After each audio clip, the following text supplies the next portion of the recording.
An Islands 11 takes an in-depth look into the history of cricket in Sri Lanka. It focuses on the characters and moments that have shaped the game forever.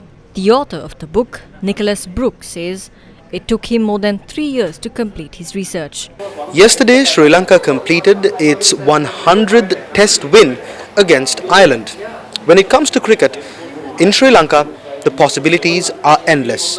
An Islands 11 by Nicholas Brooks documents the history of this great sport dating back to the 1800s.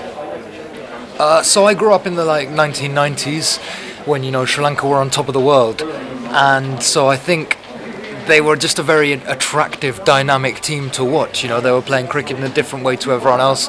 They were hugely exciting, and in my mind as a kid, I thought they were the biggest team in world cricket, and it was only when I became an adult that I discovered that they only got Test status in 1981, that they'd been one of the smaller nations up until 1996, and that there was this whole kind of history stretching back to the 1800s up till 1981, which really hadn't been very well told and was kind of under threat of disappearing and needed to be explored a little bit more.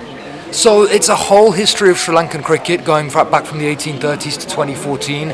It focuses kind of on the characters and the moments who've shaped the game, what's made Sri Lanka such a unique, powerful cricket nation, and lots of the stories, a bit of the socio-political context about what cricket means to Sri Lanka, why it's this thing which carries a real national appeal, and why it's so loved across the island. Prominent officials attached to the sport also attended the event. Well, I think documenting the history is always so important. It's important for the future generation so that they will know. I mean, if history is not documented, how would you know?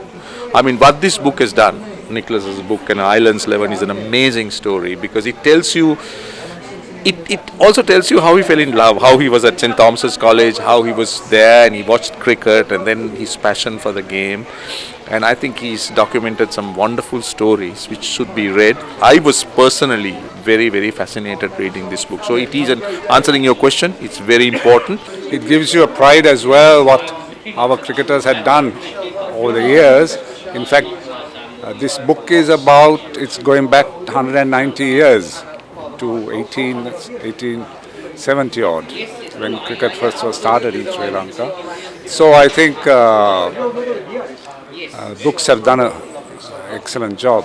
This is a good opportunity for young and old to read about what is happening in cricket, but the beginning of the series, and also what you can get out of reading the book. And Nick is a quite famous writer. He has traveled to so many countries in the world. An Islands 11 received the Cricket Society and MCC Book of the Year Award 2023 and the Wisdom Book of the Year Award.